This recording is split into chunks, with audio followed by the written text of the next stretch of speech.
আর viewers এখন Korean পাহাড়ে উঠতেছি, ঠিক আছে। এই সামনে মসজিদটা, হ্যাঁ পাহাড়ে উঠে দেখি কি অবস্থা।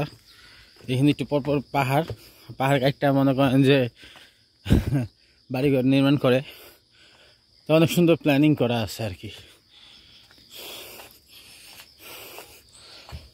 ফজরের নামাজ পড়লাম, এখন বাজে 5:51।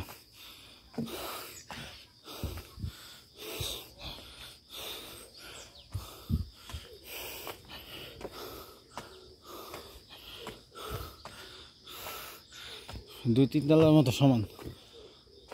ওরে বাবা,